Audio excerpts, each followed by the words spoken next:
So, my name is Derrick Broze.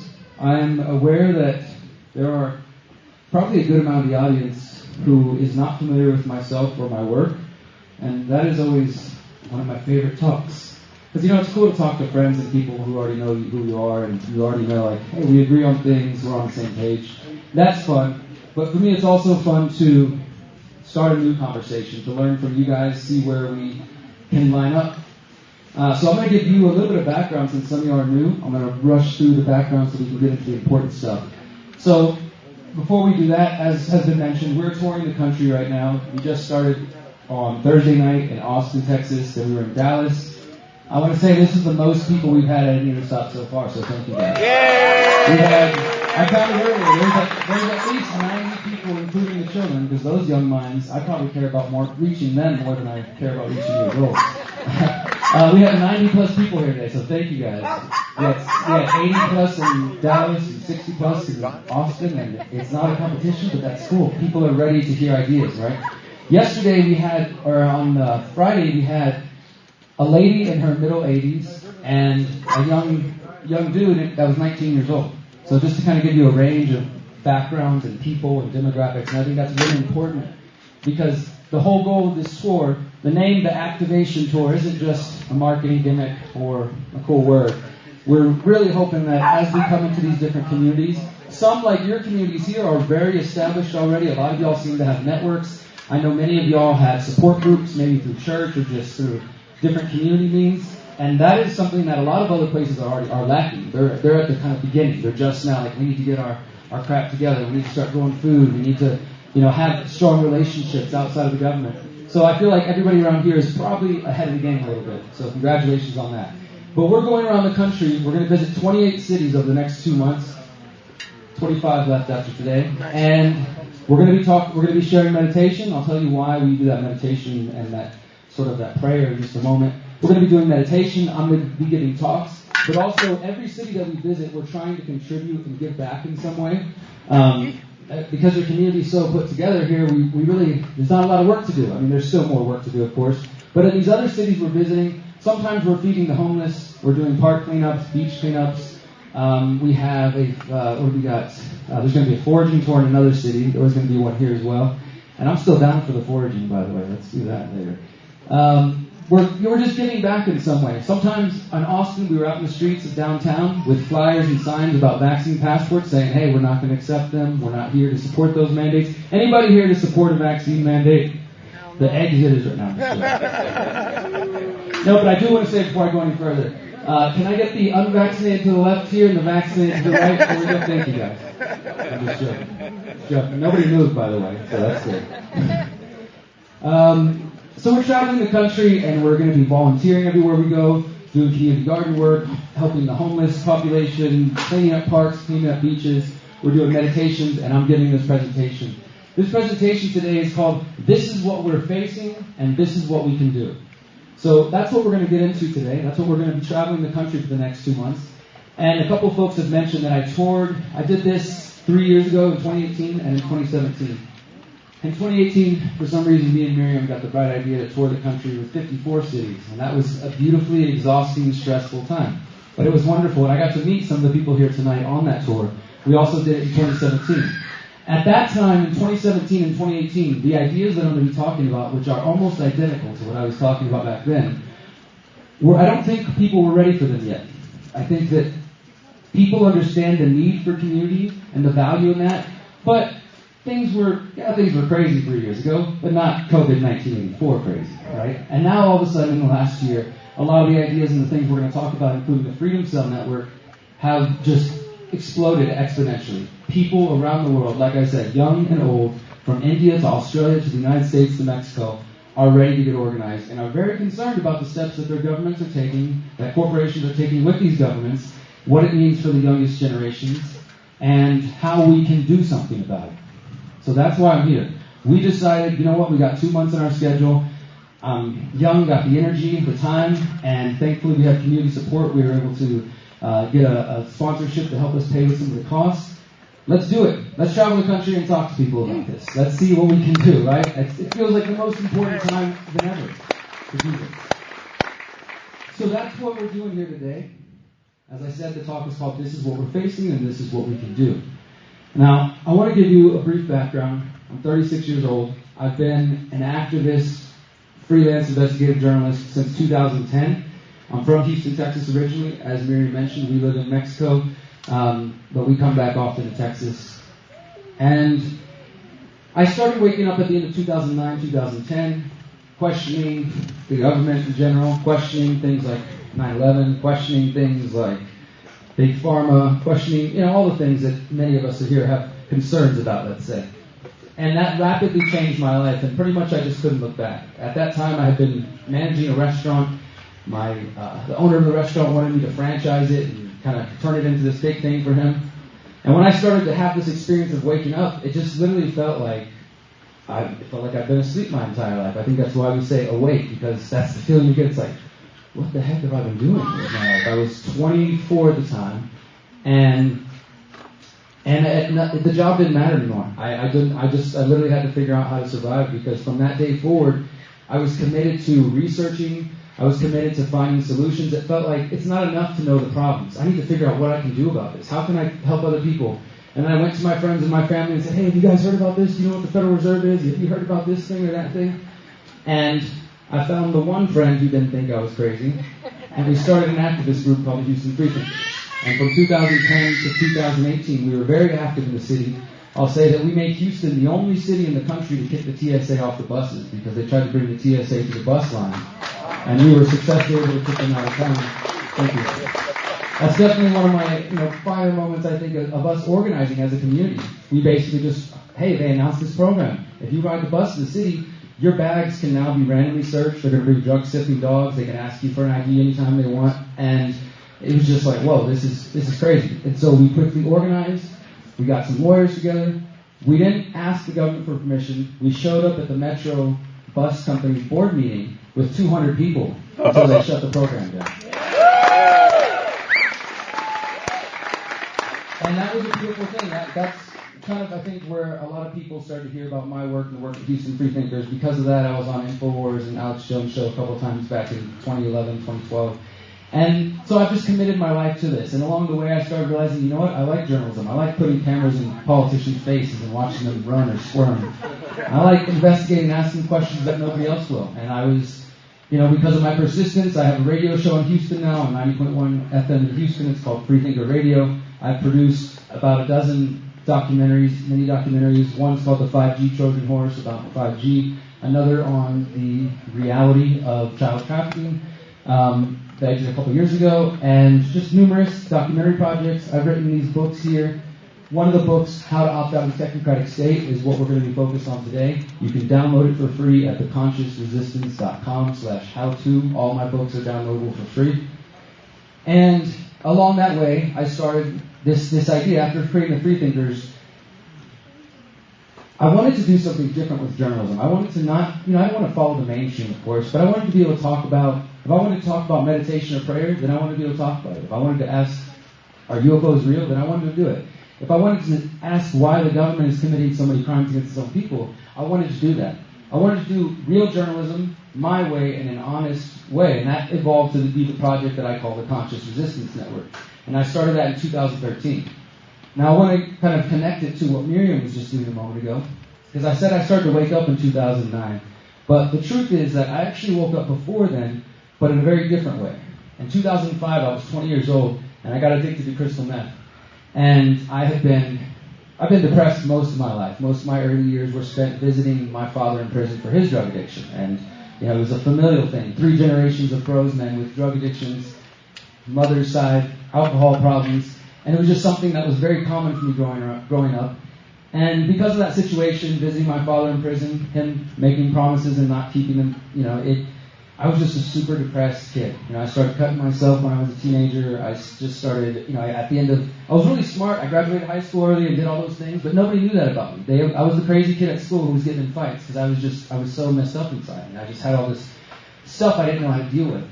And then when I graduated early from high school. My friends were still in school. I went right into local community college, but I started drinking. And that was when I was 18. And that drinking turned into being the drunk at the party, then that turned into taking these pills, and then that turned into this thing, and then one day, January 2005, I tried crystal meth. And by November 2005, I was in prison.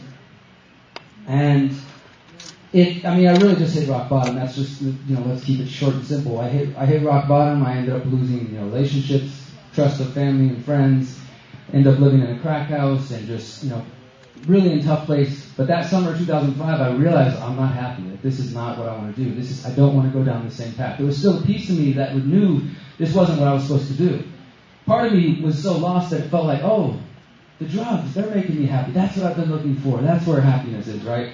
Anybody who's ever been down that road, you recognize after a bit, it doesn't matter how much substances you put in your body, that's not where you'll find your happiness. At least not long-term, real happiness.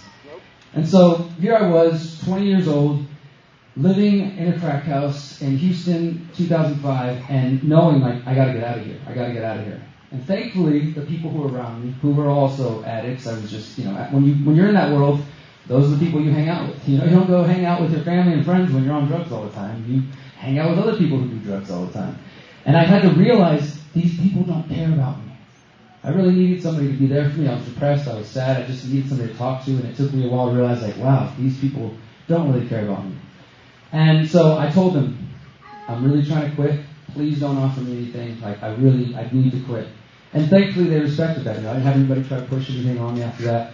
But I sat there in this house, and I pretty much just counted day by day. And I'll say this is the truth of the matter. Feel how you like about it. But cannabis helped me quit that. Without the help of cannabis, I wouldn't have been able to get off that other extremely intense drug that had screwed up my anxiety, made me really jittery and shaky and all this stuff. And it was day one, day two, and I'm just kind of sitting in the corner of the room watching it all. And just by day 4, day 5, it's like, what the heck am I doing here? How did I end up here? Day 7, I got up. My car had been outside the whole time. I had gas in the car. I didn't have the strength to go anywhere, and I burned all my bridges. So I had to tuck my tail between my legs and go back to my parents and say, look, I know I screwed up. I know you're mad at me, but I'm tired of going to sleep, hearing people smoke crack. Can I please come home? Can I, whatever it takes, let me do this, right? So they let me come back, and I was in that world for so long that as I was getting sober, I never looked back with meth, and I quit that on my own. Thankful for that. But I was still in that world, and that was the way I knew how to make money. And so it was just one of these cases, like after a couple of months of me being sober, it's like I need some money. I can't get a job. Like at the moment, I was just still having trouble, but I was sober at least off that stuff. But I knew if I went and bought some, I could go sell it real quick and make some money. And it's just one of those kind of stereotypical cases. One more deal, and that's the one you get busted. You got pulled over. I had drugs in the car, and I remember sitting in the back of the cop car, looking at my car and being like, wow, I don't know what's about to happen, but I know I'm probably not going to see that car again. And, so I ended up getting a felony, being sent to prison for 11 months, and then it was a cycle for a couple of years. So I got out of prison, that's went in 2005. I got out for the final time, October 2008. Does anybody remember what was going on in October 2008? That's about a month before Obama got elected. And I was coming out into this, world with fresh eyes, because I went to prison, not because of the prison system, because in case anybody needs to hear it, those places are horrible institutions that do not rehabilitate people. The only reason I'm sitting here today is because I made a conscious choice to do something different. I met so many brilliant people, good, sharp, intelligent people in prison who are locked up in there for stupid things, insane things, non-violent crimes, non-offensive crimes. Some people who have the best intentions and they get sucked into that system. And when you come out, and I can say this with experience, I'm blessed that I've created this path for me and that God has given me this path that I don't have to worry about the fact that I have a felony. But if I was to go back into that normal world, all of a sudden I'm judged again. Oh, you're a felon, you can't rent here. Oh, we can't give you a job here, you can't do these things. But I've never had anybody ask me, before I write articles for them or do investigations for them, do you have a felony? Because it doesn't matter in the world that I live in. And so I just want to kind of throw that out there, that there's a lot of people who are struggling because society puts that stigma on them. And so I got out of prison as a felon, and I had to figure that out. Okay, how am I going to find a job now? How am I going to, get a house and all these things? But it was in that space, in prison, when I had the realization that I'm headed down the same path as my father. I said, I visited him my whole life in prison, and it was like a real kick in the chest. Like, no, I can't do this. I'm not going to do this So I committed myself to doing something different. I started praying. I started meditating every day. That's why we incorporate meditation, because that was the first opportunity that I think, not only was I getting sober off these drugs I've been on, but I was able to just slow down. Because one benefit of being locked up is you have nowhere to go. You have nowhere to hide from yourself. Some people still do it. They still, they connect with other people and they plan what they're going to do when they get out. But I just chose to start writing, start journaling, start getting to really know where my trauma was coming from, from my relationship with my father.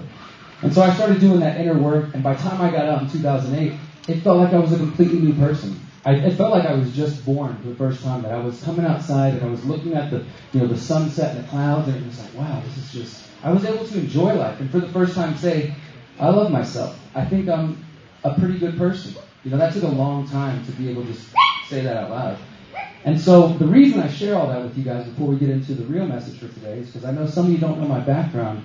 And that happened November 2005 to 2008, and then I ended up getting a job. I started doing the normal thing. Then 2009, I watched an Alex Jones documentary. I read this book. I heard Ron Paul speak at U of H, and my whole life was never the same.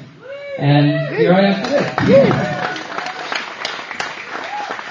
And so I bring that up to say that's why my website, this movement, if you will, what I talk about, holistic activism, the conscious resistance, I say that because of my experiences, I woke up spiritually first. I had to have that deep spiritual experience first before I knew anything about what the government was up to.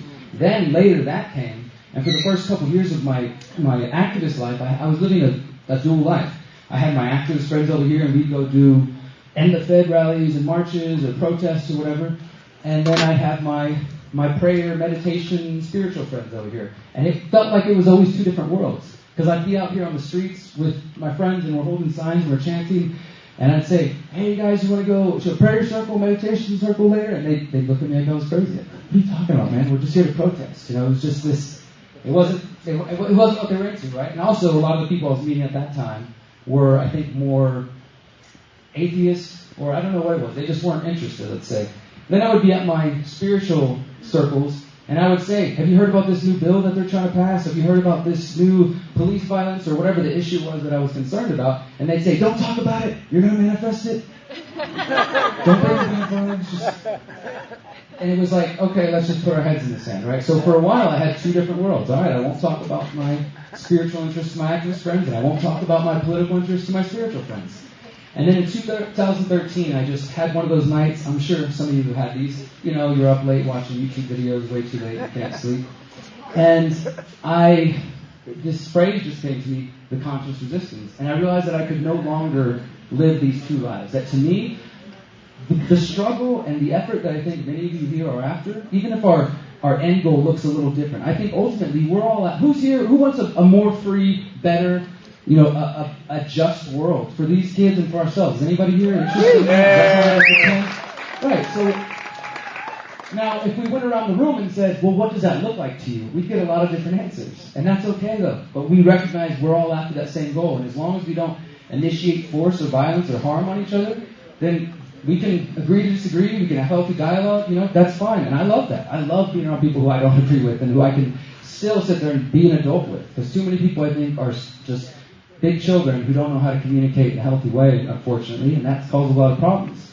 So we're all after a free world. And for me, the struggle for a more free world, it's not going to come from only confronting the systems of power, Joe Biden or the local governor or the local mayor or whatever it may be.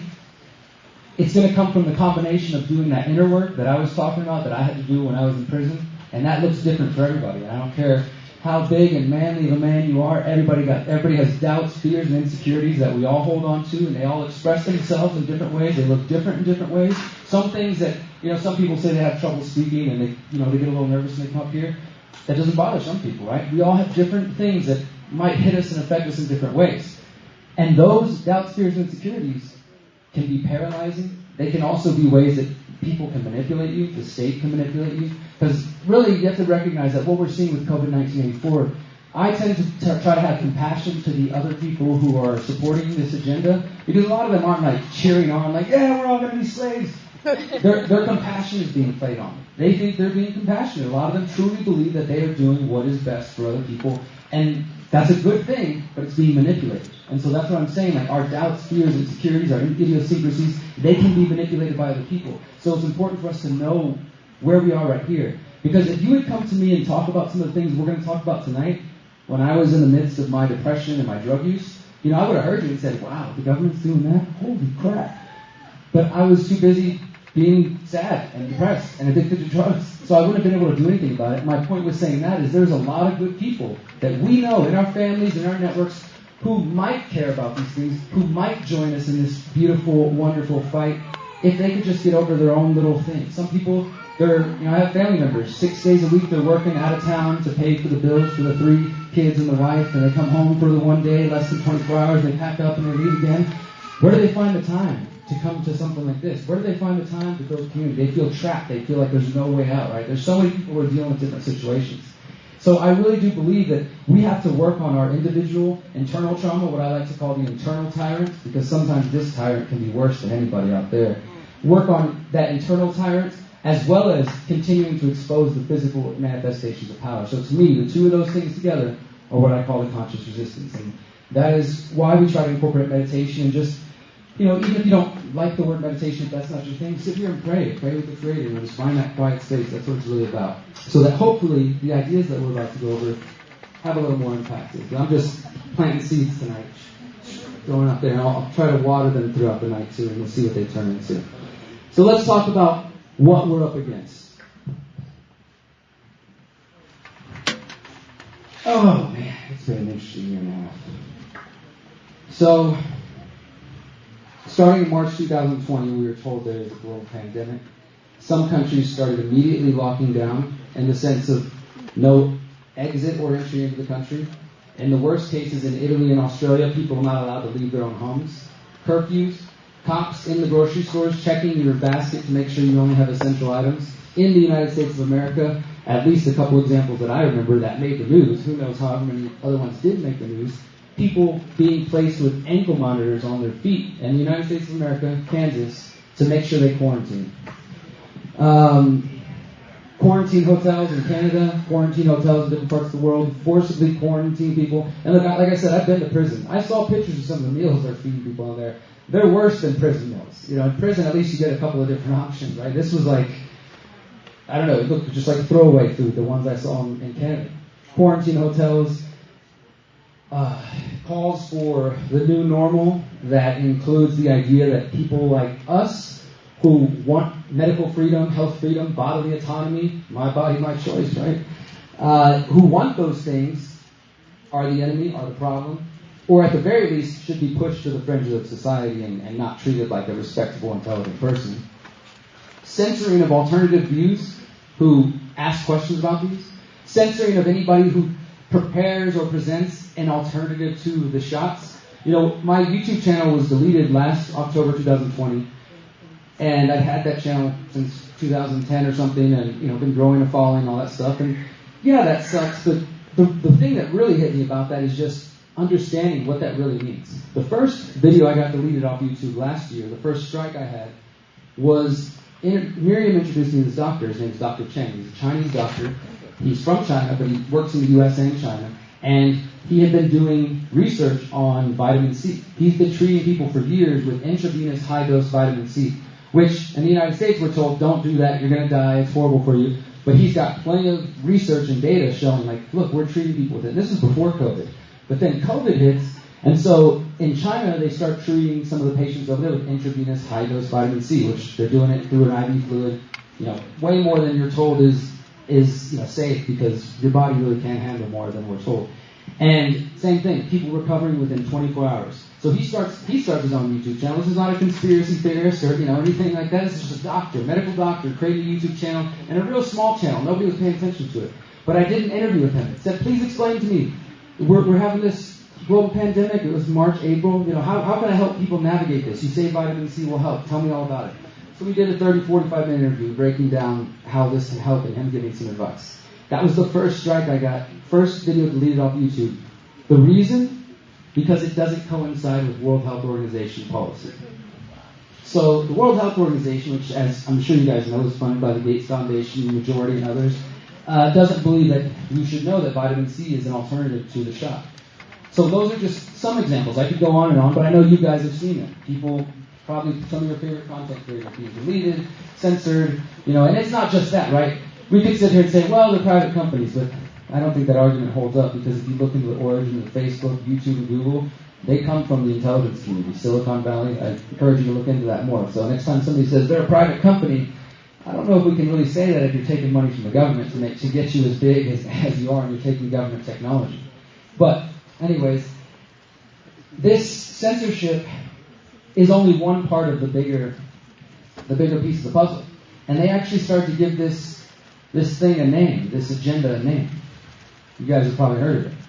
The Great Reset, or maybe you've been familiar before that with Agenda 2030 and other terms. I mean, it's just a recycling of the same idea, what people used to call the New World Order, which I think is a kind of played out phrase, and I think it triggers people in some way. But whatever you want to call it, there's really no other way to put it than these people are using COVID as an excuse to gain more control all around the world. The vaccine passport is just one step towards a biometric ID, which people have been warning about for a long time. And here we are now, and they're using the health argument as a way to bring it into people. And then eventually this will be tied to a social credit score that will determine, based on your social behavior. Oh, well, you post something bad on Facebook, your score goes down. Your score goes too low, you don't get to take a vacation anymore. We might dock some of your income. This is how things are. Now, this could take some time to get there, but this is a vision that they have. This is already happening in China. They already have what I call the technocratic state in China. They have AI and facial recognition that can recognize and find anyone in the country within less than 7 minutes because of the infrastructure they built up. That social credit score I was talking about, it's called the Sesame Credit System. And in the last 2 years, hundreds of Chinese citizens have been denied their right to fly out of their own country because their score was too low. Your score can be higher if you pay your taxes on time, if you recycle, if you volunteer, of course, for the Communist Chinese Party. If you are reading Mao's Red Book during certain hours, you get higher points. I mean, it's the whole point with social credit score, which is going to come on the back end of the vaccine passport, which is a biometric ID, is to engineer behavior from each of us. We're starting to see the beginning of this, right? And this is why we're here today. Because people are now realizing, well, okay, I'm not going to get my vaccine. Screw you do what you want. Well, what happens when your employer says you need to get that to come back to work? I'm sure there are some people in this room who are self-employed entrepreneurs. Others, hopefully, we got some in here. But not all of us, of course. And that's the problem, right? Because each of us, in different ways, us or our families or our friends or our children, are dependent on third parties for jobs. And if you have an employer, let's say for a major corporation, maybe you work in a warehouse for Amazon or, I don't know, any big company. Any major corporation at this point is announcing, Walmart, Amazon, Google, etc. They're all announcing they're going to require their employees, right? So people are having to make real-world decisions now and think, what am I going to do? In France, they already have a vaccine passport, and I don't know if you guys have seen the videos going around in recent weeks. Besides, they're protesting. I'm glad they're protesting still. I don't think they're going to give in and give up just yet. But in the meantime, people are being denied the right to the grocery store without proof of vaccine. And that is what I really fear and worry could eventually come. And it might take a long time to get to a place like out here where you guys are. Maybe it never will because of y'all. But I believe that the United States future that we're going into is going to be a patchwork. Like, for example, we're going on tour. We're going to be in San Francisco in a week and a half. We can't go anywhere inside that city because we're unvaccinated. We literally have to, our venues are like underground, like not literally underground, but you have to like call to get the venue address. You have to make sure it's not a cop or whatever. We're having to do silly things like that because that's the reality they're already living in. You guys don't want it to come to that point here. Who's going to stop that? Everybody in this room. New York City, it's the same thing. We can't go inside anywhere. We're not allowed. So it's already happening, guys. It might be a patchwork, but so far, New Orleans, New York City, San Francisco, those are the major cities I know at this point. I'm sure there are other efforts. And where I'm from in Houston, Houston's a big city, so I'm sure it won't be long. And they've got a mayor that's endorsed by Obama and part of the Rockefeller. I mean, it's a fun thing going on here. I'm sure that it's coming our way as well. And so we're going to wrap up this is what we're facing now, because I think you guys get it. The only other things I want to add to that, and I was actually glad, my phone for this. I was actually glad Tony brought this up earlier. He has something with normalcy bias on it, right? Was he selling something? I heard him say something about normalcy bias earlier. You guys familiar with this? Oh, the bands, right? Okay, so that's right there. Get some of those, because I love that you mentioned that, because that's part of my talk. So one of the things, I just described what we're facing, right? And before we get into the solutions, one of the warnings I want to offer you is to look out for what is known as normalcy bias. Is anybody familiar with this term? I've just been becoming more familiar with myself lately because I see it now and I'm like, oh God, this is what's happening. So last year, when all this stuff started to happen, like I said, Miriam and I were like, let's fast forward our plans, let's go look for land, let's start building a community. We're working with a group of 12 people to build a community that we're calling the Conscious Agora. And, people were just hitting me up like, hey, can you help us connect to other freedom cells? Hey, we want to come down to Mexico and check out land, or just different things. People were just ready to go, right? And then it seemed like things have kind of calmed down. And so I've noticed that people seem to think that it's going to go away. Like, for example, I'm in Texas, and right now, the Texas governor said vaccine passports are banned. Cool. But as I told Austin and Dallas, do not dare believe that you can depend on a politician to protect you. That that's going to, that your fight is over. Okay, the governor said it's, there's always loopholes. These people love to talk out both sides of the mouth. I mean, I wouldn't just rest on my laurels because of that. But I'm noticing that happen, that a lot of people were really concerned last year, and maybe some still are, but it seems like there's kind of been a sense of like relative ease now, especially in a place like Texas or some other places that have been fairly chill and you're not like locked in your homes or whatever. That is a part of what is called normalcy bias. So normalcy bias is essentially just this psychological tendency that each of us have the potential to experience to kind of diminish or even dismiss disasters when we're facing disasters. Now, when you look up the definition for this, most of the time they talk about it in the context of like stupid people who won't leave town when they're told there's a hurricane warning, right? They're trying, no, it's going to be okay. They keep diminishing the disaster until it's too late, right? But that's only one example. I mean, is there any other way to describe what we're facing than a disaster? Like, I feel like this is a disaster of, it's a disaster of principles. I think it's a spiritual disaster, everything we're facing, right? So if you think about it in those terms, we have to be careful not to fall into that normalcy bias because our brain wants to feel normal. This is why even in the worst times under communist regimes or Nazi regimes, people still went about life. It's not like people just sat around and did nothing. They still smiled. They still held birthday parties. They still lived their lives as much as they could because they learned to adapt. We do not want to adapt to this stuff.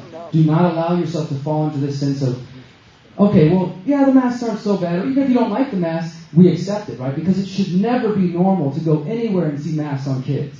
We should not allow that to become normal.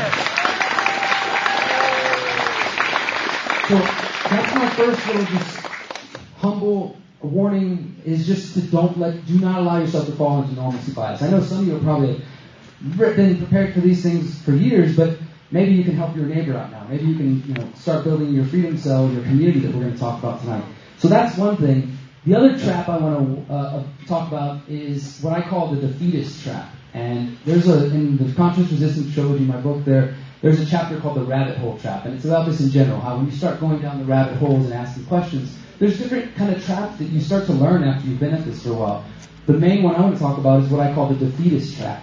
And this is the sort of mentality that everything's screwed. There's nothing we can do. Oh, that's control. That's controlled opposition. They infiltrated that. They own that. And just, you'll notice this. You try to propose a solution to somebody, and yeah, some solutions might not be the best, but there's this mentality that I've seen in the conspiracy, patriot, truth, whatever you want to call it, community, where after a while it's like people become jaded, and they just think that and look, we are facing some monumental stuff right now. These people, what I call the predator class, these families, they've been planning and working for generations, much longer than any of us have really been paying attention. So that is something to be aware of.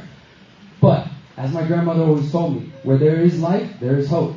As long as we're breathing, there's still hope. Yeah. We should not allow ourselves to fall into this trap that it's over. If there's nothing to do, so why bother? Because then why be alive? You know what I mean? If you're just going to give up, then just stay home and I guess get out of the way while the rest of us step up to the plate, right? So watch out for the defeatist trap. And then the other thing is just the division. Guys, the division is part of the conspiracy. They want it to be vaxxed against unvaccinated, liberal versus Democrat, whatever, black versus white, anything you can think of. They love it. They'll play off it, they'll freaking turn it up to 100 until we all kill each other in the streets. And they wouldn't bat an eye. They love it when we fight each other. And whether that's on social media, I've been trying to get better at this because a lot of my work involves being on the computer. And, I'll see lots of, I don't know why this is human nature. It's like all these, well, you guys are doing so great work, and there's one like, you're an idiot. Oh my God. I can't stand that. That can't sit there. We just get sucked into these things, right? I realize all these different ways that we're being divided, we're being separated. That is a part of the ploy. Now look, we're not all going to agree on everything. And that's okay, or it should be okay. If you truly believe in freedom, if you believe in liberty, that means you got to believe in other people's ability to have their own mind. And I'm here. I want to say I'm here humbly in your home, in your community, to say I know we're not going to agree on everything, and I hope that despite that, if I say something that triggers you, offends you, that you don't feel the need to walk out of the room, but instead you stop and reflect on it, and then come up to me at the table later and tell me why I pissed you off. All right, and then we'll talk about it. Let's not break each other down, right? Because they want us to be divided. Especially the most prevalent one, as I said, is the vaccinated versus unvaccinated. We should be aware of that because these folks, with using their control of the media, they are going to crank up the dial, and it's going to be your fault this is still going on. Why won't you get the vaccine? I still have to wear the mask. This lockdown would have stopped if you just would have got the shot. And right now, they call us mean names, right? But it's getting to the point of losing jobs, being cast out of society. Has anybody been called a plague rat in the last year? I sure have. I've been labeled these sort of, I guess it's just because I'm real vocal about it, and I just can't help but talk loud. But there's so much division happening, and I refuse to accept that. Before we left Mexico to come on this trip, I met two people, one from Canada, one from the U.S., that just ended up in Mexico. They picked up their families, and they said, I don't know what I'm doing really, I'm trying to figure out what my next moves are. So they wanted to just come meet with me, and we went and had lunch. The lady from California is somebody that describes herself as a California Democrat. She's like, but I don't know what those people are anymore. I don't fit in there anymore. She's like, I used to think I was in line with that California crowd. She's like, but as COVID happened, I realized how I don't have much in common with these people. And so she's one of these folks you might have heard over the last year who feel politically homeless. She doesn't necessarily support the Republicans per se, but she knows she doesn't fit in over here. And that's the thing, is we're all more complex than they want us to believe. Even if you would identify as a Republican or a Democrat, I know you're more complex than just that color or that word. You're an individual, right? We all make choices, and we have different experiences. So I'm just saying, we have to learn to put our differences aside. Some differences are beyond the pale, but a lot of things, they're not that big. It's like, okay, you know what? You have a different diet or a different lifestyle than I do. We listen to different music. But at the end of the day, I know that I can trust you to stand up for me and to respect my freedom, to respect my free speech. Because I would fight for every single one of you in this room. I don't even need to know you to know that I would stand up for your right to be free and be yourself.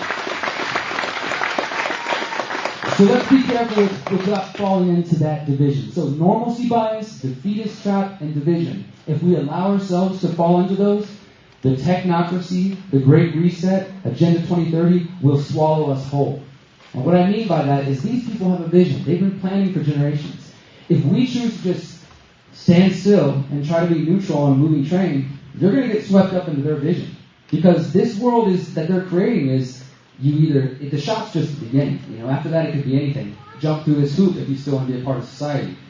You didn't? Well, now your social credit score is going to go down. And I didn't mention this about the social credit score, but I should. This is how it works in China, and I expect if it ever does come to the U.S., which I believe it will, this is, you guys heard Agenda 2030, right? We're in 2021. This is their decade. This is when they are trying to transform the entire world. We got 9 years, and beyond, of course, but this is probably the most crucial 9 years that humanity has had in quite some time. These people are putting all their cards on the table. They put it out there. They're telling us what they want.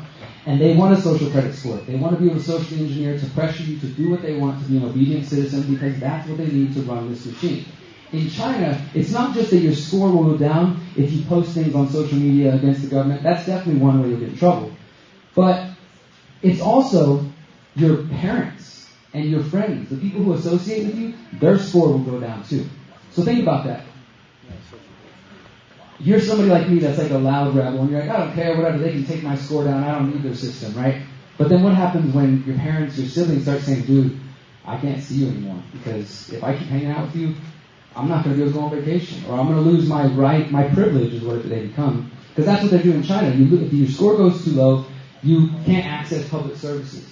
They've said in China's what they call Yellow Book, that they describe this whole system, they said they want it to be that anybody who practices antisocial behavior, as they describe it, won't be able to take a single step, won't even be able to leave their homes. And they're already doing it. So what do you think happens? People start complying.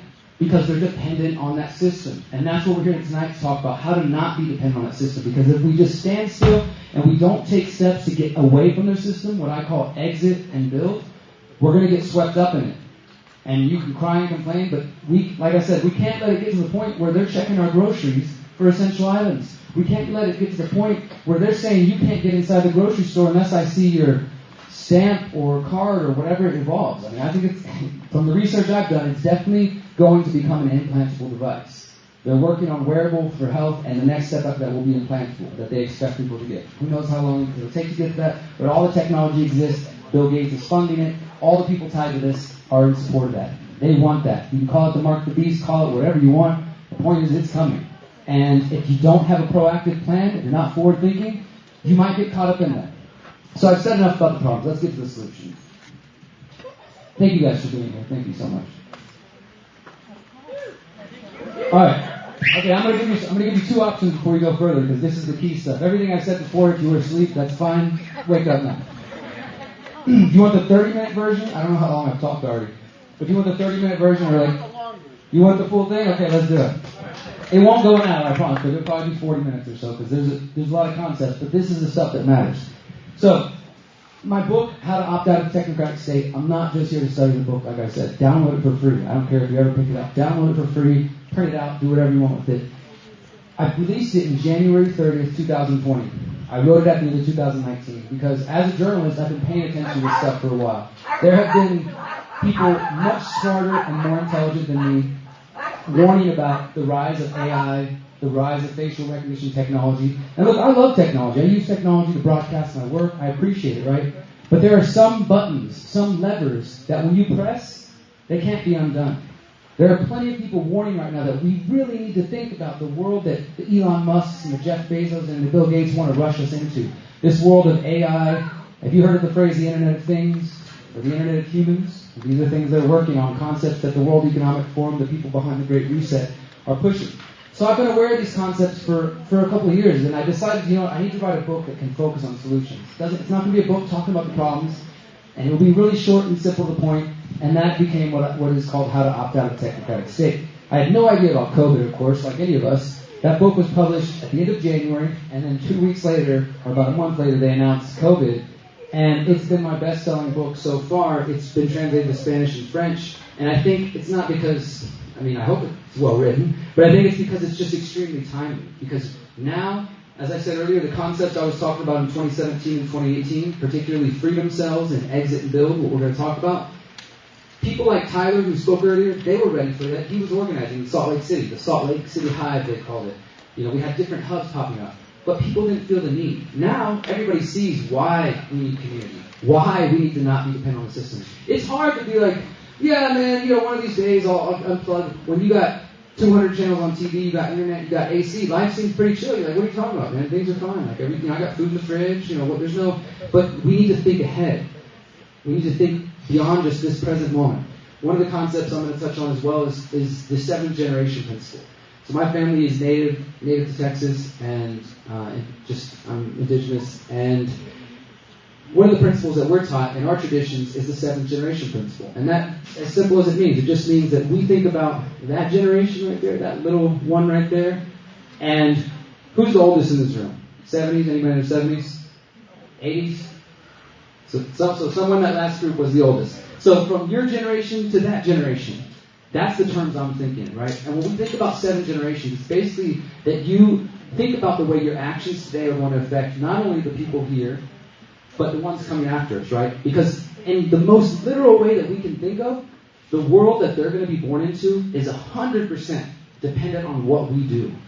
If we do nothing, then the masks will be normal for kids. I have 6 nieces and nephews, and the youngest 2 are under 2 years old. They will have no memory or no idea that there used to be a world where you could just go out with your friends and go on spring break vacation without checking a vaccine passport at the state line. They will have no idea that there used to be a time where you didn't have to wear a mask to be around friends inside. That you didn't need to get booster shots every 6 months. I'm doing my best to make sure that my family would never go into that. But that's the reality, is that especially these young ones here, there's other young ones that if we can't at the least provide another alternative, because I think that's what it's really about. I don't think that we can stop what's happening, unfortunately. There's no way to just go like destroy the computers or turn their system off. They've built a freaking database in Utah that has billions and billions of pieces of data about everybody in the world. In the United States, it's the NSA database they've been building for years. Things like that are pretty difficult to get away. But I do believe we can not be dependent on their systems, and we can build something better so that when the young ones coming after us, those 7 generations and beyond, they have a choice.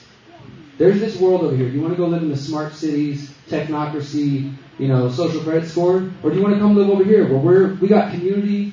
We're free, we're healthy, we're growing our own food, we're homeschooling kids, we're still taking care of ourselves, and we have communities that are trading all around the world, and we build the counter economy, we build the alternative networks to what they're proposing. I think that is the solution. That is what my book focuses on, is how we can navigate what's coming, because I really don't think that there is any way to stop it short of forcing it, right? I guess if you wanted to say, hey, we're going to take over it, we're going to get rid of the government and put ourselves in power to stop it. But then in my mind, it sounds like you just be the new tyrant. So if we believe in freedom, I think we have to lead by example and say, hey, we're going to choose to live this way. And after a while, the people who are getting the vaccines every 6 months, and hopefully they're not getting injured or hurt, but after a while, that system of eating their GMO food and their vaccines and their whatever else crap and the smart cities and the social credit scores, they're going to want to come join the people who are living more free. They're going to say, you guys look healthy, you're growing food, you're not wearing masks. Like, wow, I've been wearing a mask for 5 years. They said 6 more months, just 6 more months. It's almost over, guys. And we're going to be over there living free, right? So that's what I'm here to propose. That's what we're going to focus on. The solutions that I'm offering, they are not political. They are not lawsuits. They are not campaigns. They are not legal jargon. And they're not easy. The only real change that I think ever lasts, is generational. And that's why I talk about the 7 generations, right? Because it starts with that older generation, those who raise their hands, and it continues on with the youngest generation and beyond, right? Because, just as an example, my grandmother is 87. She has a farm in Kentucky. She's been growing her own food, planting her vegetables since she was a little girl, showing me all that, and huge influence to me and what I'm doing. And I know that when she comes to the end of her life, that she is going to be happy knowing that her grandson is continuing the fight. And that's what we want to do. We want to keep it alive throughout the generations, because it's not going to be just one of us. Derrick Broze can't do this. Tony can't do this. Paul can't do this. We all have to do it together. And it can't even just be Showlow. It's got to be Phoenix. It's got to be Sedona. It's got to be Dallas and Austin. We have to build, and I believe we are building, a worldwide movement of people who are opting out of their systems and wanting to build something better. And as I said, it's not going to be easy. It's not going to be quick. But if we start laying that foundation and that groundwork now, the young ones will have another alternative, right? And to me, that's what matters the most. Maybe some of us feel like, well, we're not going to have that true freedom that I used to know in my lifetime. Or, you know what, I hate that I'm coming to the later stage of my life and I'm having to watch this happen. Whereas I feel like, okay, I got probably a good 50 years of life left in me. If I stay healthy, I can kick a lot of ass in that time. Let's just, give it all I got. That's how I feel, right? So I want us all to be that committed. Tonight, part of this Declaration of Medical Independence, which I'm going to let Tony explain more of this because it's not something I put together. But I love the idea. This is one of the things I'm going to talk about later. This is like a physical commitment. I want everybody that's here today who feels inclined to make a commitment between you and God, between you and yourself, your family, that we are committing that we're not going to let that reality they want become our reality. Because I refuse to accept it. As I said, I refuse to accept that my nieces and nephews are going to grow up in a world where those things are normalized. And even though my brothers and my sisters are not necessarily living the same lifestyle I have and they do feel trapped, I'm working night and day to make sure they have a way out. Because I need them to know that if you want it, here's an alternative path. And that's all we can do, right? We can only offer people an opportunity. Ultimately, they got to make the choice. And that might mean that people we know and love choose to embrace this system. And that's going to be tough. How many of you know people who've been vaccinated? And maybe you had an argument about it. Maybe you lost a friend or a family member. But I know people like a friend of mine who's like, my daughter won't talk to me because, I won't get it. It sucks. It's not a good place to be. But that's just the beginning. If this progresses, some of you in this room might eventually comply as well. And I hate to say that. I want to believe that everybody here will make a commitment and not do that. Commit to making sure that you do not have to be coerced or compelled. So then what do you do, right? What do you do if you say, well, Derrick, these are things I've heard from people. I get a Social Security check every month. What if they start saying I got to get the vaccine, to get that check? I got a 401k. What if the bank said, these are things that we should start thinking about. That is why I'm here, to share this urgent message of think about how would you continue to take care of yourself and your family and get your food if your job or your local markets, and again, maybe not everybody in this area has to worry about it, but it could get to that point, and it will elsewhere. If you couldn't get into those places or do those things without showing proof of that. That's a reality for people already right now. I will say that there's already a huge industry of, as you guys know, fake passports and fake PCR tests. I can't help anybody with that, but I heard a rumor that there are people who can. I might know where to look. Come see me after. But even that's a temporary solution, right? Because look, the reality is somebody's like, I haven't seen my family over a year. I don't want to take that thing. I don't want to stick it up my nose. But hey, if somebody can help me get a fake test that I can go see my grandma, I'm going to do it, right? Or somebody gets a fake CDC card because it allows them to continue working to provide for their family. It's not a perfect choice, but that's what I'm saying. This is the paper version right now. Once it goes digital, and it's that digital passport QR code on the blockchain, those things are going to be a lot harder to fake. So those people who are right now using those documents, they're going to have to come up with another solution. And that solution is either going to be, okay, get a better job, easier said than done, or starve. I don't think anybody wants to take that route. Or, all right, I'm going to say my prayers and hope this vaccine doesn't hurt me when I get it because I need to work and this is my own, and I don't want any of us to be in that situation. But it's going to happen if we're not forward thinking. Because just stop for a moment and think about what are the ways that you can be squeezed right now? Do you have a 401k? Do you have a Social Security check? Do you have a job that you think eventually might require this? I've heard of people, I don't know if you guys have seen this, people on probation are even being ordered through the law, probation, they have to get the vaccine, mandated part of their probation, or they'll violate their probation and they'll send them back to prison. Universities starting to mandate it, and actually there was a lawsuit just filed by a student at Indiana University. They lost, so now the precedent has been set that they can mandate it for students as part of the requirement. And you better believe it's going to come once they approve it for the younger ones, that all the kids in mainstream school are going to have to get it. And that's what I'm trying to prepare my family for. But just think about those things. If something's coming to mind, that's how they're going to squeeze you. They're going to try to compel you and coerce you using these different methods. And again, I'm not here to predict or say I know when this is exactly going to happen. I think it's going to be a little different. We're already seeing it happen in California and New York. Those places are pretty much typically usually statist and love big government, so it's not like a big surprise. Texas, Arizona, less so, right? But they've been trying to turn Texas blue for a long time, I know that, and for whatever impact that has, I'll just say that, yeah, that side does tend to support what's going on right now. So I don't think we can trust any of the politicians, but we should be wary of where this could go. So as we're looking for solutions, we recognize that fake PCR tests, fake vaccine cards, those are just temporary solutions if they're solutions at all. They're not going to last. And as I said, the solution is generational. It's not easy. And that involves recognizing that the systems that exist today, at least for me, they don't align with my values. And that's what I'm talking about, the food production and distribution system, the banking system, the government in general, the pharmaceutical system. When I look at my relationship I really have a lack of relationship. When I look at my relationship, what I'm supposed to have with these people, I think, well, when I work with the government, they treat me wrong. They treat me badly. And they also coerce me. They want to use violence against me. They tell me to pay taxes or I'm going to go to prison. I don't know that if somebody tried to be my friend and say, give me some money every week or I'm going to beat you up, I wouldn't be friends with them, right? I would eventually defend myself. So I've severed that relationship. And I haven't paid taxes in 12 years. Don't tell me that. And I also haven't used a bank account since 2008. And for me, that is because, look, guys, they robbed you in 2008. They robbed you before that. They've been robbing us for 100 years. And again, we all have different lifestyles. Some people need a bank, or at least they feel like they need a bank. Maybe you haven't actually stopped to think what are your other options. But for me, it just felt like, how can I be out here trying to expose the corruption between the banks and the government and all of that different system and then giving them my money every month? How can I know that these different banks robbed the people and then bought up other banks so they could get bigger and then just keep giving them my life savings? For me, that just doesn't jive. Everybody does their own path, but I'm trying to figure out how can I live in line with my principles in the most way possible. And so I take this kind of holistic look and look at all these different systems. Okay, education system. We don't have kids yet, but if we do, they're definitely not going in that system. I'm a survivor of the public school system. Anyone else?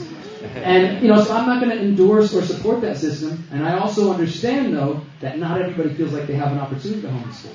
It's a lot of work, right? But that's where community comes in, right? I don't believe there is such a thing as this lone wolf concept that they try to tell us. There's lone wolves out there. A lot of us, probably most of us in this room, are individualists. We're proud of ourselves. We like to take care of our own selves. But we also understand the value of community, right? You wouldn't be here, I think, if you didn't understand that power of community.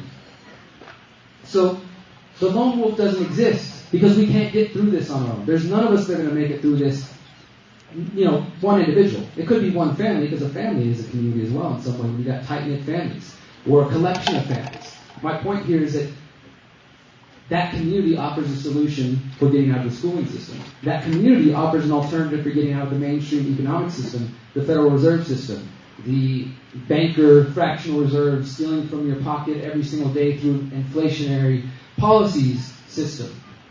And to do that, we need each other. So that's the solutions that I talk about. It's how to get out of those systems. And I feel like COVID has shown people that in order to stay free, this might sound crazy to some of you, but you're going to have to break the law. What do I mean by that? Well, when you live in a world that is increasingly making it illegal to be free, then just being yourself is going to be an illegal act, right? And I mean that in a very real sense. Just being a free person. Like right now, liking gold, questioning government, supporting Ron Paul, liking the Constitution, these are things that past government documents have all said should put people on watch lists, or at least, they should be skeptical. Oh, this person's got an End the Fed sticker. Oh, this person holds gold. Maybe we should, these are the silly kind of things that have put you on a list somewhere. Or at the very least, made you maybe think twice about posting some things. It's because we have this ramping up of the focus on domestic extremism. And I know it would be very easy to just blame that on Joe Biden, but guys, it's much bigger than that. The war on terror was always meant to be focused on us. It was just starting with the lies about 9/11 and going to the Middle East, and it always focused on the American people. That's what it was always about. And now, coming up on the 20th anniversary, it's pretty obvious to everybody that who are the terrorists in their eyes? The people in this room. And I hate to say that, but that's because some people are like, yeah, we should embrace it. Like, I don't know if I want to embrace that. But at the same time, forget it. Call me an extremist. I'm an extremist for freedom. I'm an extremist for individual liberty. I'm an extremist for freedom of choice, extremist for free speech. I'm an extremist for growing my own food.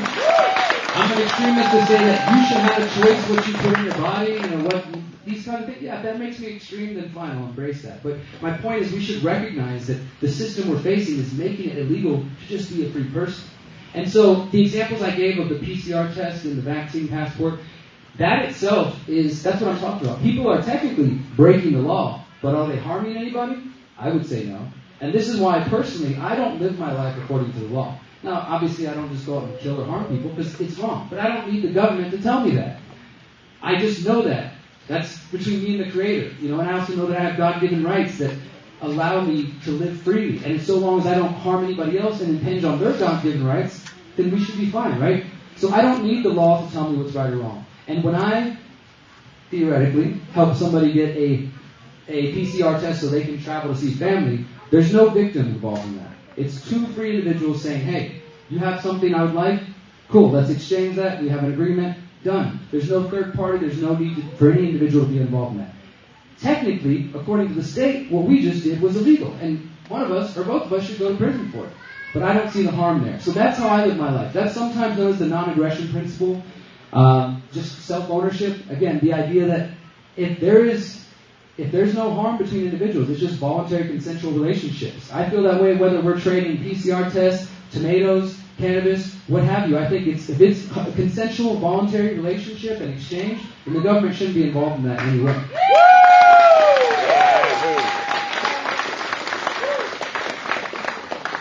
And that doesn't mean we endorse what other people do, right? You just recognize that, hey, they have the right to do it. They want to exchange that. Nobody's being coerced. Nobody's being lied to. Nobody's being harmed.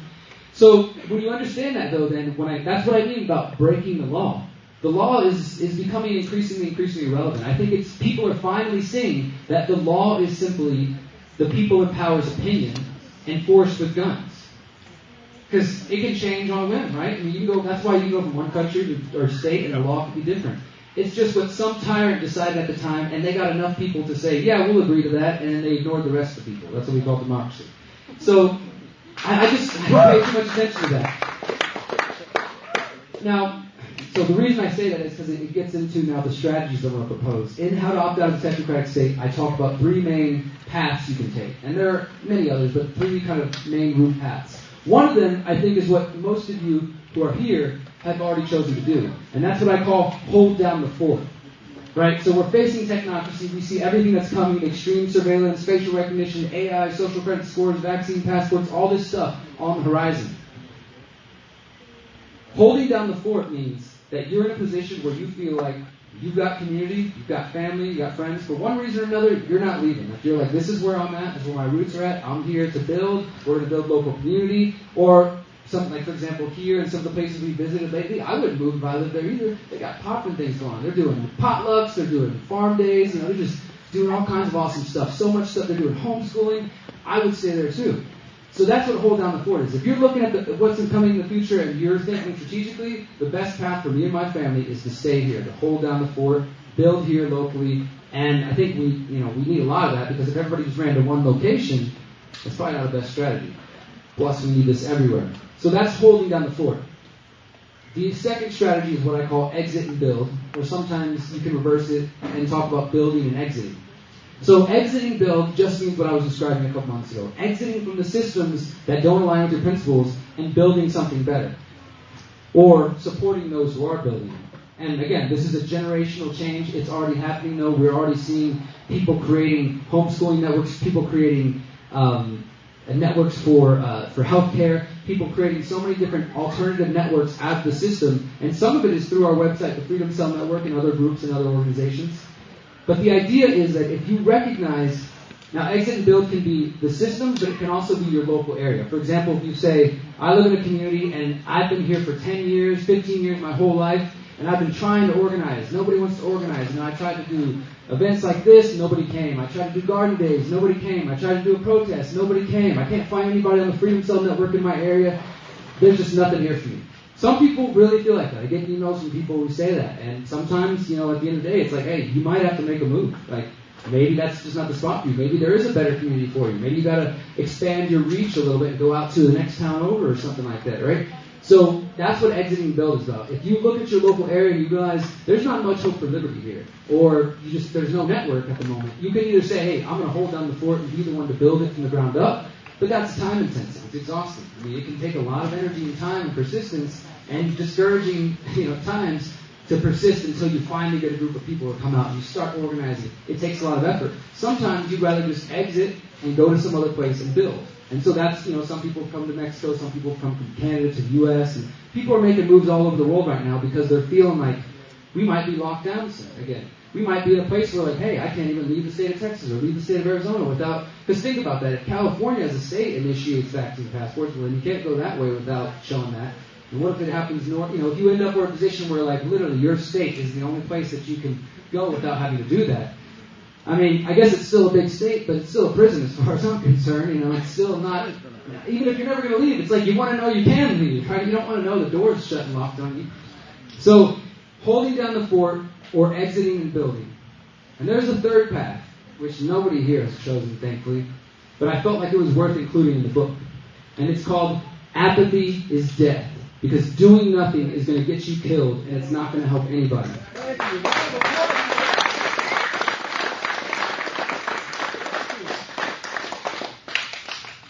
And I don't say that just for dramatic effect. That's the truth. If we do nothing, as I said, those 7 generations and beyond that are not here, the unborn that are coming after us, and those who've come before us, who built this for us. That's the other thing to think about. I think about how hard my grandma worked to get to the point where we are now, and to get to the point where she could raise a family and help them achieve some moderate success and live their free lives. And now she's coming to the end of her life, and she's just seeing these things that her and my grandpa, who passed away a couple years ago, my grandpa just told me before he died, don't stop, keep going. They've been awake to a lot of stuff since like the 50s, 60s. And yeah, I think about that. Again, those coming after us and those who have helped build this. We can't let the freedom that others died and fought and really lived their lives for just disappear. I know I won't, and I know you won't. So those are the strategies I propose. That's not all the strategies, but that's the main thing that I'm talking about here, is how to exit and build from these systems. You can exit and build even if you hold down the fort, right? You might say, well, I'm going to stay in my area. Showlow is where I want to be. Snowflake, whatever your particular area is, that's where I want to hold down the fort. But while you're holding down the fort, you decide, but I don't want to use the big banks anymore, so I'm going to start moving my money to a local credit union. Or I want to start researching that old cryptocurrency thing. Or I want to put my money into silver or gold. You start recognizing that, you know what, I can't depend on that grocery store, so I need to start stocking up food. Does anybody here have any food stocked up already? I figured. That's awesome. So then we need more hands, though, right? Because if you don't have all of you, then they're coming to your house for your food. But there really is strength in numbers, right? That's the reason we build communities, so that you know you have however many other people that you know, hey, Bob, Jim, Jane, whatever, everybody's got 6 months worth of food. We all have an alternative form of communication in case the power were to go out. We all have a plan in case of emergency. And look, this doesn't mean that we're preparing for the zombie apocalypse per se. It could be anything. I live in Texas. They just had this freak winter storm that knocked out all the power. And you better believe a lot more Texans now are thinking about, okay, we can't be dependent on that electric grid. What are we going to do? But a lot of people felt that. And they realized, like, damn, this is another area that I'm dependent on. That is a big area, power. If we're dependent on their grid, is anybody totally off grid or off the electric grid? Sweet. We need a lot more. That's awesome. So these are the kind of things I'm thinking about, though, right? Because eventually it could get to a point, what if they say, just to get electricity through the company, we need proof of vaccination status. It might sound silly now, but you wouldn't have thought a year and a half ago they would say to get to a baseball game, you got to tell them you have the vaccine or not, right? So don't doubt that it could get to that point. And this is the thing, is even if all this stuff went away, tomorrow they wake up like, hey guys, this is all a big joke, we're going back to pre-2020 times and things will be just slightly crazy. It's not going to happen, but imagine that did. To me, living this life is just better. I don't want to be dependent on other people. I want to grow my own food. I want to harvest my own energy. I want to have a well and eat and drink clean water. I want to have community that I can rely on, that I can, share and help raise kids together and do awesome things. Like, that's just, to me, sounds like a great life. Like, to me, it's not just about like, oh, I got to run away from doomsday. It's like, thank you, COVID and all this insanity, for helping me see that there's a better way to do things.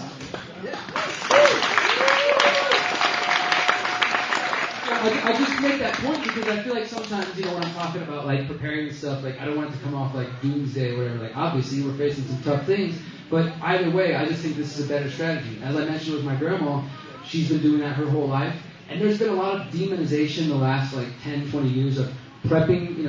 And what does prepping mean? Preparing. So we're in a time now, if you're prepared, it's a bad thing. I remember being a little kid, and there used to be these commercials that it's like, make sure you and your family have a plan in case of emergency of a fire and stuff like that. Like, you're supposed to plan ahead. Hey, make sure you have your hurricane kit in case, like in Texas, we get hurricanes and, winter storms or whatever. We would not be here if our ancestors didn't prepare for the winter. If they didn't bale hay to make sure the cows could get fed. If they didn't think ahead. But now we're at this point where not only is that demonized, but I think we've become so comfortable because we don't need to plan ahead. The grocery store is always there. The hardware stores are always there. The internet's always there. I can flip the switch and the light's on. What is there to be prepared for? Everything's here. My needs are taken care of. But it's an illusion to think that that's going to be that way forever. And also, again, once you start recognizing, yeah, but I'm dependent on this person, this person, this person, this person, and if they ever stop liking me or saying I said the wrong things and I can't, it could realistically get to that point where we're sorry, sir, you're on an extremist list, and so we can no longer offer you service to the power grid. And you're like, cool, peace out, we got our own. We won't need them. That's the whole point. I don't want us to be in a position where we need them. So, there in the book, I also talk about something called the freedom formula. And it's just a really simple way to think about what we've been talking about here. So, when I say the word freedom, what comes to mind? Feel free to shout out loud. A word, a phrase. When you think of freedom, what does that mean to you? Freedom of choice, opportunity, ability to do what we want. Responsibility. Freedom of religion, responsibility, self-determination. So we got it, right? So these are the kind of concepts that come to mind when we think of freedom. But also, think even deeper about that. What is that place you're trying to get to? For me, I'll tell you what my free place looks like, what we're working towards. It's a community of like minds living together in their own homes with privacy, but also sharing the space as a community, growing our own food, living off the electric grid, harvesting our own rainwater for storing, having a community center that we can teach workshops and host classes, and a bunch of free-range kids running around, and, just sitting, enjoying life, like being thankful to be alive. Like, that's my freedom. That's what I'm aiming for. So I want you to, tonight, if you feel inclined, or after tonight, take what you just said, self-determination, responsibility, and go even deeper with it. Just think about it as I'm talking here, because the first part of the freedom formula is understanding what does freedom look like to you, right? Because we need to have a vision of where we're aiming if we're going to get there, right? Because if you don't have a goal or a destination, you're never going to get there. So in my mind, this is what I'm headed. This is what every day I work, night and day. We're looking for land. We're doing everything we can to keep saving money, making sure we're not depending on these systems. I don't owe anybody any debt. I don't have any of that stuff. I'm like, all those loose ends are caught up. Because I want this vision more than anything, right? And that gets us to the second part of the equation. What are you willing to do to get that first part of the vision, right?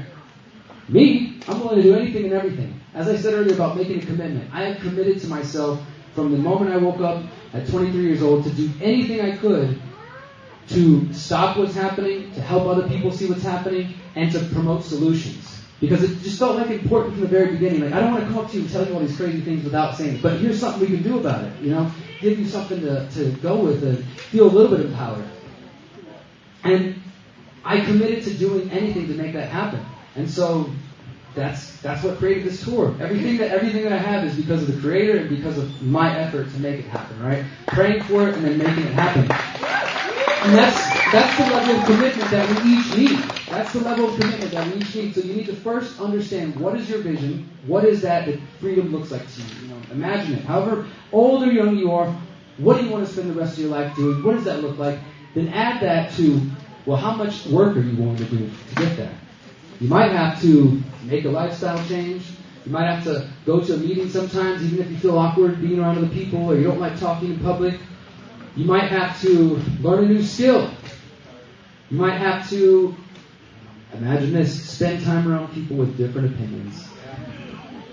You're going to have to do some work to get that. And if your goal is, that permaculture paradise and living with free people and homeschooling, but then what you're doing is nothing. Well, I actually haven't ever even looked up what permaculture means, and I've been wanting to research homeschooling, but I just haven't found the time. And my kids are still going to public school, and I've really been wanting to get my money out of the bank, but it's just things are so busy. So the final part of the equation, your vision, what you're willing to do, equals your actual experience of freedom.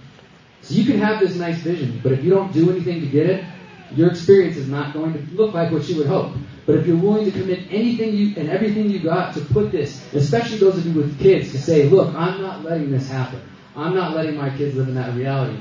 And I'm going to work my day job, and I'm going to do a little bit of extra work on the side, even though I'm going to be freaking tired all the time. But I'm going to know that the work I'm putting in is for them in the future and for the generations coming after. And if you do that and you commit yourself, then what you will get is your vision, or at least something close to it. And I'm not saying we can create a utopia. I don't really believe in utopias. I don't think that there's ever going to be a time, maybe when we die, that on this planet things are just going to be perfect, right? But I do think that at the least we can get to a point where people respect each other's bodily autonomy, where we respect each other's individual liberty and individual self-ownership and freedom of religion and freedom of choice and all the things you guys said. That's what I want more than anything, because it's clear that we're in a world now that is increasingly not concerned with those concepts and thinks, it's a scary time, we should abandon all the things that got us here. Obviously, we know there are people who are manipulating the situation to make that happen. So we talked about exit and build and holding down the fort and the freedom formula. I want to talk to you now about freedom cells and the counter-economic community. I'm going to explain these terms. So freedom cells is a concept that I first heard about in 2015 from a friend of mine, John Bush, an activist from Texas. And I just fell in love with the idea, and I've been promoting it for the last 5 or 6 years. We have a website, freedomcells.org, that you can sign up on. And the concept is local, decentralized organizing. Organizing in groups of 8 people. And there's research behind the number 8. Specifically, it's about group dynamics, and some researchers looked into what is the ideal group size for projects, right? And it seems like beyond 8, 9, maybe 10, projects can get, as they say, too many chiefs, right? Too many kind of people trying to run the show and things can get scattered. But if you have too little people, it's hard to get certain projects done. So 8 is sort of like this ideal number that we aim for. And the goal would be to have everybody. So let's say, for example, who's local here to this area in Showlow? Alright, so there's at least 8 people. There's more than 8, right? So you guys would technically be like 2 freedom cells. The goal would be, let's say one of you decided, hey, I'm going to start the Showlow Freedom Cell and I want to host a meeting next week.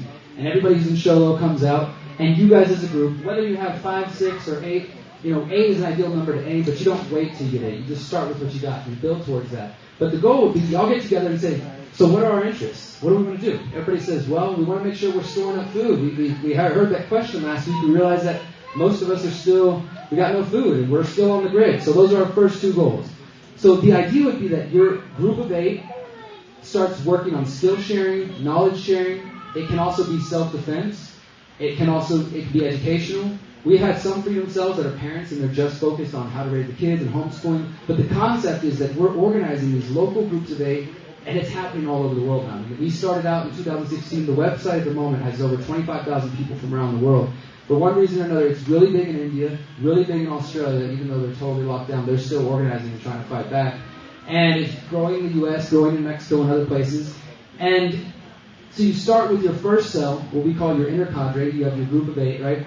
And I'll just tell you the freedom cell term. Where does that come from? You guys remember years ago they talked about, still I guess now, terror cells? We wanted to kind of spin that and say, like, we're freedom cells. We're cells of people who care about freedom. But also the way I like to think about it is, when you think about what's happening in your body right now, our whole body is made up of billions and billions of cells. And each of these cells individually are important and valuable, doing their own little task, their own job, but they also make up the larger whole, which is us. And we like to think of all the cells like that, right? So there's a cell in Showlow, there's a cell in Houston, there's a cell in Austin, and it's just all over the place. And as it starts to grow, as it has, let's say you got a Showlow cell, but then you got one in Snowflake, or it starts to get big enough where you got some in Phoenix. Those cells can come together to do bigger projects. Maybe you are going to have a farm day on somebody's property and help them build a barn or something, or you're going to bring all the kids together and do a big event.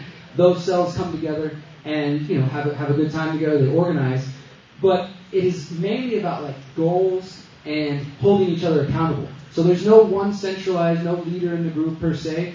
The knowledge and the power is diffused among the group. So maybe one of you is an architect. When we come to build the house, we're probably going to lean on the architect. Doesn't mean he's in charge of the group, but we're going to lean on him for his leadership skills.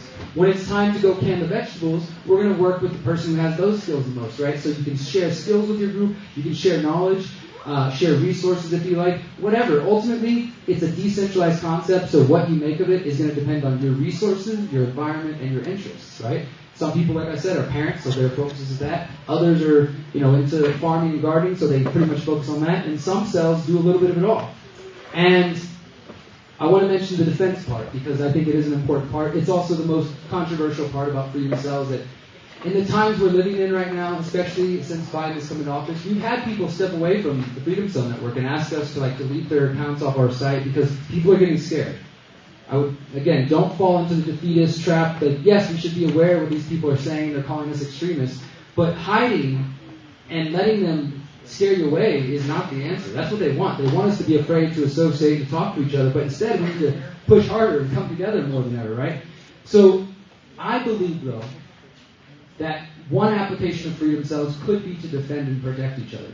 And I'm going to give you a couple examples of this. And again, remember, this is not what freedom cells are about, whether you like guns or self-defense or not, you could still be a part of freedom cells. But let's imagine that, I'll give a couple of examples. Let's imagine that you have a family member, a community member that doesn't they homeschool, right? And the county or the city finds out that they're unvaccinated, right? And maybe even more than that, they have a certain religion that maybe the government doesn't agree with, right? Or they have political beliefs the government doesn't agree with. And so one day, CPS shows up at their house to start asking them questions, or to maybe even come take the kid because the state disagrees. In that case, what you would do is you call your Freedom Cell members. Maybe you guys are all a channel together, or you all you have some text group or whatever you choose to use, and you say, hey guys, red alert, like I need the crew here. And everybody from the local area using that Freedom Cell comes there peacefully. Maybe they got their pistol on their side, or maybe they're just there with their loud voices to let it be known, you're not taking this kid. You need to kindly leave, and we'll be on our way. I think it will and should get to that point where freedom cells could become defensive networks. We're not here to storm the Capitol or to try to take over the government or anything like that, but we're also not here to be ran over and to let people's kids just be stripped away from them. We're not doing that. So, again, this is all theoretical, but if we build those networks, that's how we protect ourselves. Because, look, ultimately, I'm realizing that the rights that we have, we know they don't come from government, and they're not even from the Constitution. The Constitution just, takes note of them. But they're from your God-given, your birthrights, your natural rights. But ultimately, we only have the rights that we're willing to stand up and fight for. I mean, that's just what it is. And I'm not saying we need to go fight and take. I just mean literally when somebody tries to push you around they're basically saying you have no rights. I can tell you what you do. But the moment you stand up and say, you can't do that, I'm not going to take it, and you push back against a bully, then that's when you have rights. That's when you have rights. You don't have rights when you just let the government take care of you, or we got the Constitution, it's going to take care of me. No, your rights come when you step up to the plate and say, I've got rights, and you're not going to do anything about it. That's what we really need. We need to be willing to step up. And so I think that as we build these networks, these freedom cells, if and when it ever got to that point, these systems could serve in self-defense as well. So one thing, a freedom cell could say, hey, we want to go take a self-defense class together. Or we want to go, I saw a firing range near here. We want to go to the firing range together, make sure that all of our members are proficient in the use of firearms, if that's what your group is into. Again, there are some cells around different parts of the country who hate guns, and they don't want to use guns. It's like, cool, well then you all go take a self-defense class together. Or don't worry about that part. It's going to be dependent on what your community wants to create. That's the beauty of decentralization. There's so many people who have joined this network, and I know that, again, we don't all agree on everything, but they're making use of it. And I can't tell you how many, every day I'm getting emails at this point from Turkey, from across the U.S. Thank you guys for Freedom Cell Network. We started growing food together. We pulled our kids out of school together. Oh, we pulled our money out of the bank. People are doing it. People are taking real, and it really humbles me. Just holy shit, this is happening. And it's beautiful. So I want you to take solace in that, guys. That you are not alone. We're just the third stop of the 28-city tour. And I guarantee you, every city we go to, there are going to be people just like yourselves looking for these answers. We need to recognize how much power we really have. The media and these people want us to feel alone and isolated. And every one of you here, of course, represent more people who couldn't be here tonight or hadn't heard about the event or whatever the case may be. So there's no reason to doubt that you're alone. That's what the power of community is. And that's what Freedom Cells is all about. We build community. We can prepare. We can educate each other. We can support each other. And I think also on a spiritual, maybe even religious for some level, the Freedom Cells are that type of support network too, because we're going to need each other, guys. We need to, let's prep together, let's get food, let's learn skills together, but let's also be our brother and sister's helper too.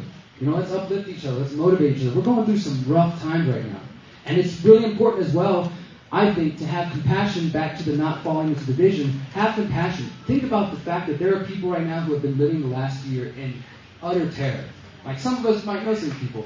Unfortunately, my other grandmother, she fell into that. And last time we went to go see her, she wouldn't even come out the house. It just broke my heart. It's just a difficult situation. But I know there are a lot of people dealing with that, and I try to have compassion and remember that while we're feeling this, there's others who think that it's the end of the world in a different way. And I hope that with time we can reach them, because I honestly feel like the last year and a half of my life has been the best year ever. Because I see all the good stuff happening, as much as I see the bad stuff. They're working on their Great Reset. We started an event called the Greater Reset, the Greater Reset Activation, because we're not just going to be swept up in their plans. We are going to build the next stage. We're not going to be victims of somebody else's agenda. We are going to be the creators of the next generation. And so I'm starting to wrap up here, guys. Thank you so much for your time. The last main concept I want to talk about that kind of is related to all this, I mentioned the term counter-economy and agorism, and I think that there are some people in this community who really want these ideas to take hold. So I hope that those of you listening will see how this relates to your life. So I'm going to give you the short version. If you want to learn more, you can download or buy my books, or just look up the terms and you can get all into it. But agorism comes from the word agora. It's a Greek word that just means marketplace. And what happens in marketplaces? People buy and sell goods. They share ideas. They congregate. Community happens, Somebody was talking earlier about a swap meet or something. And I'm sure that's a great place for community, right? Yard sales, these kinds of things. You guys have seen it. That's what the agora is. And there was an activist in the 60s and 70s, he died in 2004, his name was Samuel Compton, and he recognized, much like many of us do, that the answers we're seeking weren't going to come from the political arena, and he also didn't think violence was the answer. So he started kind of looking at this problem, saying, okay, look, if we're not going to violently overthrow the government, and if real change doesn't happen through politics, then what's the other answer? Again, you have that apathy, I guess we just give up, right? He chose to sort of create, or he discovered this third path, this middle way, that he called counter-economics. And counter-economics was what he thought would get us to that agora, because in his mind, the agora represented basically what I was describing earlier. The free place where we can all practice our own religions, we can practice free speech, we can trade together, we don't have to be enslaved by each other, you can breathe freely, you can smile, you can hug. The world that most of us believed we were living in, right? That seems to have just been shattered. That's like the agora he was aiming for. Now also, he wanted to evolve past government as well. I think that as humans we can and will eventually evolve past the need for government. I think it'll take some time, but that's one of my aims. So he had this vision. He's aiming for the agora. How do we get to that place? How do we get to that, vision over there? Counter-economics was the strategy. So counter-economics doesn't mean against economics and like forget money or something like that. It simply means you have the mainstream economic system, which is what most of us have been raised in. Like if you got a check from your employer and they're taking out taxes, that's what he called the white market, the mainstream economy, right? So you have the mainstream economy, taxed, regulated, tracked, all those good things. What most people live in. And he proposed that if we were to start pulling out our finances, our moral support, our spiritual support, and our energy from these systems, like I talked about exiting the building, that we could create a counter-economy, or a new economy, an informal economy.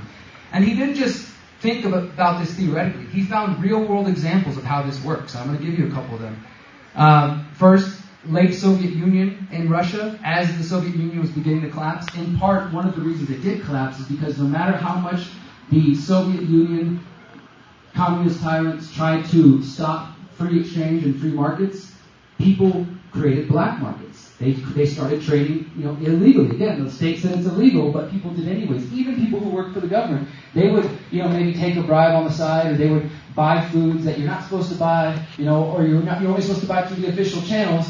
And so there was this whole, what can be called counter-economy, or informal economy, or black market, gray market that existed. And think about the power of that. Like, it might not sound like much, but every time somebody makes an exchange, and the government gets none of that money, the corporations don't get any money, that means none of the wars are being funded, that means none of the violence is being funded, that means none of the contracts with Big Pharma are being funded, none of this, we're taking away their resources. And that's what it sounds so simple because it is, and because you all do it all the time. Anytime you have a yard sale, garage sale, you have a neighbor mow the lawn or come, help out, you're not saying, okay, well, that's going to be $15.33 and some change. You exchange some money, or maybe you don't even exchange anything. Maybe it's just a favor. Maybe you barter directly in exchange for goods. Every time we operate in that way, we're taking power away from those systems. And so Konkin imagined, what if we created a movement of people who were consciously doing that? Not just like kind of participating, but recognizing that there's power in that.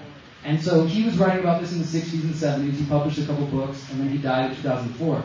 And a lot of the ideas he predicted have come to pass, including things like cryptocurrency and just gold and silver blowing up and getting a lot more valuable, and also that the state would get more and more aggressive. And another example of counter-economics, I mentioned Russia. Another one is from Peru in the 70s.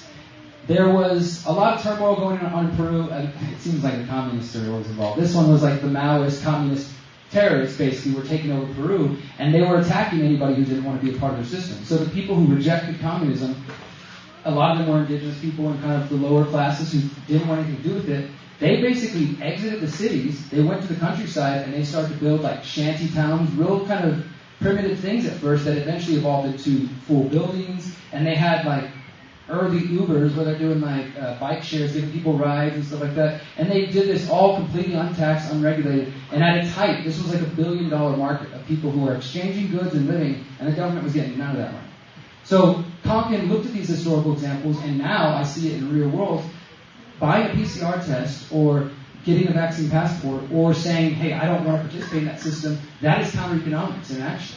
So you don't even have to know the name of the philosophy, you're probably already doing it. Because I think it's a human instinct that when the state or anybody gets more aggressive, after a while you're going to be like, okay, there's something going on. I'm going to step away. I'm going to look for a better game in town, right? But we're told the government's way is the only way, right? That's just all we've known. And that's why sometimes these concepts, I think, are difficult to grasp, because there's a little bit of it there yet, but we're building it right now. We're the ones that have to build it. You know, we have the unfortunate and awesome experience of being able to build the next stage. And so counter-economics is about finding ways to get your money, your time, your energy, your financial support, all of that out of their system and into new systems. And that happens on the local level. So imagine the Freedom Cell Network, like I said, right? You got a Freedom Cell in Showlow, you got Freedom Cell in Phoenix, some other places up here in this area. And maybe once a month, all the Freedom Cells get together for the big swap, right? And everybody brings whatever they're growing, whatever, you know, they bring their eggs from their chickens, they bring their produce, they bring whatever kind of tools that they make, whatever they have to offer. And everybody comes up, they trade, you create that local economy.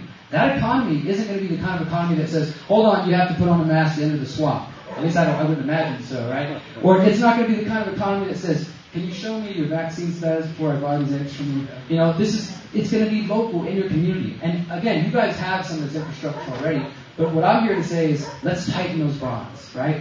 If you see people here that you haven't met yet, we're leaving tomorrow, we're going to Sedona, and we're going to continue on. What really matters is what happens after we leave, right? The conversations and the connection that comes from each of you. I'm just here as a conduit to share this message, but really you guys get to do the fun work, and we're trying to do it back in Houston and elsewhere. And so this strategy is a strategy of creating parallel structures, right? Rather than trying to change the system, we just say, let's compete with them directly. Let's build something better. And what Compton predicted, and what I believe we're seeing, is that as we're creating and building and living healthier, these other lives, the people over here are going to see that. And it's kind of like a free market. I mean, you can make a choice. You walk into a grocery store, right? You see, like, here's all this. It's like you have a choice. You can see, here's the people over here. They look very unhealthy. They don't look happy. They can only go out during curfew hours, and they can't do this and that. And then here's people over here. Wow, they're so bright and healthy, and they're eating good, and they're doing all this. People will make the right choice. They might not make it immediately, but once they recognize, holy crap, I'm in this system. And I personally am trying to play that role of helping people exit. And so that's what we're doing. The last couple of things I want to say is that, again, I want to reiterate the commitment, guys, to stand by your principles. Make a commitment with yourself, not with me, with yourself, with your God, with your family, that you will do what you need to do. And again, that's up for you to determine what you need to do to make sure that you, your family, and your loved ones do not get trapped in a situation where you have to be coerced or forced to comply with decisions and mandates that you don't want to. I would hate to know that any of you had to make that choice. Ultimately, look, I believe in freedom. You want to put on a mask, you want to get a shot, that's your choice. That's your choice. Do it if you feel inclined. But it really just would suck to see somebody who knows they don't want that, didn't plan ahead, and then compelled to do it because there's no other way around it, right? We don't want it to get to that point.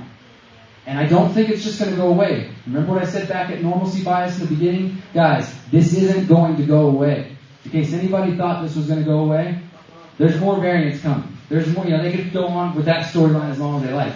It's not going to go away. This is a part of a bigger plan. Technocracy, what I was talking about, is a philosophy that's been around for almost 200 years. And people are worried about it's communism, it's democracy. The real philosophy that they hide in the background is technocracy. It's ruled by experts, ruled by scientific elite, using technology to control people. You can look it up. I talk about it in my book, but just look up technocracy. People like Elon Musk's grandpa were involved in the Social Credit Party in Canada back in the late 1800s. They've been pushing this idea for a long time. Most of us never paid any attention to it. But behind the scenes, this is the world they've been building. A technocratic, transhumanist world where they want to merge many of us with machines. And again, I know that for you guys, it's like, yeah, I'm with you, maybe. But it might sound crazy to some of you. The research is there if you want to go check out my work. I'm just here to let you know what's happening. But I want you to commit to your principles, commit to stand by your principles. Again, for me, the non-aggression principle, knowing that I'm a free, powerful individual, but it's wrong for me to enforce or impinge on somebody else's ability to be a free, powerful individual, that's important to me. The 7 generations principle is important to me. Permaculture, growing food, being connected to this planet and doing it in a way that benefits all life and working together, community. These are the principles that I care about and that I'm willing to fight and strive for. You need to know what your principles are. Remember, what is that vision? What does freedom look like? What are you willing to do to get it? And that ought to be your real experience. And if you commit to putting that before anything else, guys, we're going to build it and we're going to create it. And it's already happening. I encourage you guys, if you haven't joined yet, go to freedomcells.org. If you use Telegram, we have lots of Telegram cells that are organizing there as well. And I just want to say the last thing is that the reason, again, that we started with meditation, the reason I told you my story is because ultimately I do believe, as much as the physical things I just talked about, pulling your money out of the bank, doing all those things are important, that it's that inner work that is just as important. So however you connect to the Creator, through prayer, church, meditation, what have you, stay with that. Keep that focus. We need to be heart-centered because we're going to face some tough times. And these people want to throw us off our balance. But the more centered, the more focused, and in tune with who we are, we're going to create beautiful, empowered communities that will not be able to be overcome. They will not force us to submit, and we're going to build something really beautiful. So, I appreciate you guys' time. Thank you.